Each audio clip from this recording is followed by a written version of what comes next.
Alright guys, welcome to the channel. What we're going to be talking about today are full-size AR-15s or pistol AR-15s.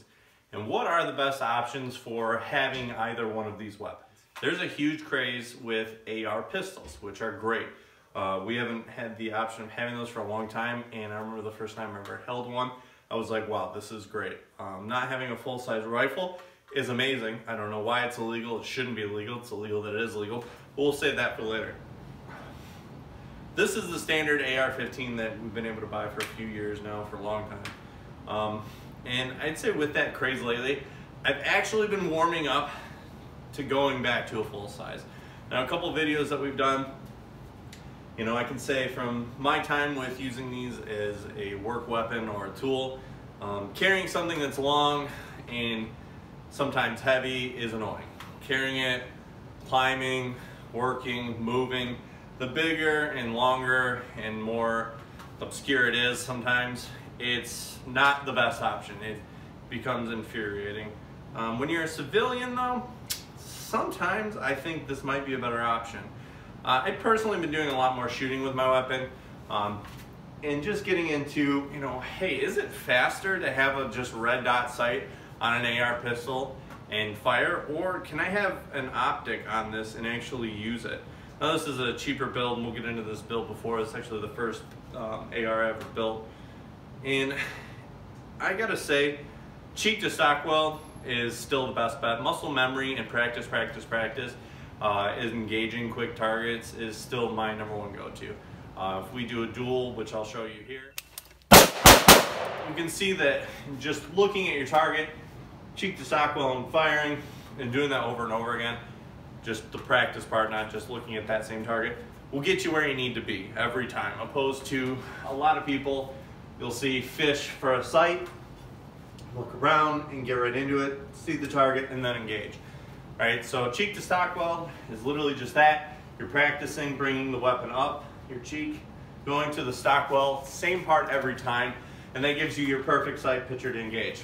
Being in the business and having a multiple power optic is great. The more you can identify with what you're trying to engage, the clearer picture you have, the better it's going to be. 100% all the time, every time. All right, when I qualified in basic training, we were using 68s, just a red dot. I know Uncle Larry loves that, and he should. But realistically, when you're hitting that 300-meter target, you're like really wishing you had a little bit more power to you.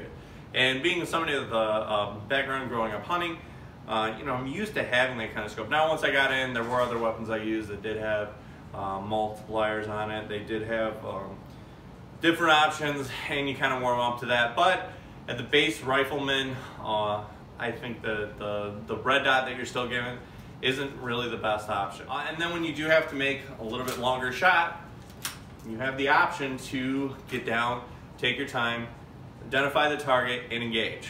This is going to be more accurate than the pistol. Everyone's going to go up to the 10.5, 11, 12. You have a pinned 14.5, whatever. Those are great. The 16 is perfect. Realistically, the bigger weapons are kind of winning me back over. The accuracy you get with these and the overall ease of use, really not a bad way to go. I think it depends on your skill level and what you really want the rifle for. Do you just want it to shoot targets at 10 feet in your backyard? Yeah, then maybe just the pistol is. If it's for home defense, maybe that pistol is the best option. If you want to do all around though, you want to get down and dirty, maybe you want to push out a little bit at 300 meters or more, this is going to be the better option, okay? So now let's talk about the pistol option. Now that we've just slammed this for 10 minutes, let's get into why this is a great weapon. So the #1 thing that I love about this weapon over that weapon is going to be size and weight, okay? If you do have to use a weapon as a job, or it is something you're going to be carrying a lot, if you're hiking, if you're out on your own property, and you want something to carry with you, lighter is better. Every time, all the time, lighter is better. So it's a lot easier to carry this around, maneuver with this weapon. When it comes to clearing, having a pistol and being able to clear, you get that ADS real quick, or aim down sight. Aim down sight real quick. Now, like I was saying before, doing cheek to stock weld, I'm the same speed with either one of these weapons. The weight really doesn't come too much into that, but different situations call for different size weapons, really. Whereas that full-size AR-15 is great in this open space, you might not have that. Say you're in a vehicle or you're in tight quarters, okay? You may only be able to get a shorter barrel up, right? So it's a big deal. Now, having it shorter, you do lose some accuracy, and I will be doing an accuracy test with this. Right now, the furthest I've shot this hound is about 200 meters. Still hitting a target, man-sized target is fine. Grouping, it's definitely not sub-MOA, not something we really get into, but enough to engage a target and enough to defend myself if needed, depending on the situation that I might be in.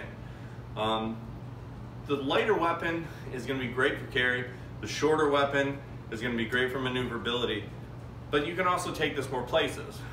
If you're in the state of Michigan like myself, this is considered a pistol, and you can leave this loaded in your vehicle. Depending on different states, you have different laws. That's big, whereas a rifle, that's not an option. So sometimes this makes a little more sense, just overall commute. Now, if you have to have one of these, really think about what you're going to use it for. Is this a self-defense weapon? Is this your get-home gun? Is this your stay-home and defend gun? The same options for both weapons. You have a ton of aftermarket peripheral you can put on this weapon, depending on what you're into, what you think makes sense to you. You know, do your due diligence, figure out what you want. All right, guys, if you have any other questions, go ahead and leave them in the comments. If you want to comment on what you think is the better option, go ahead and leave your comments below. If you like this video, go ahead and give it a like. As always, if you really like our channel, subscribe. We look forward to seeing you in the next video.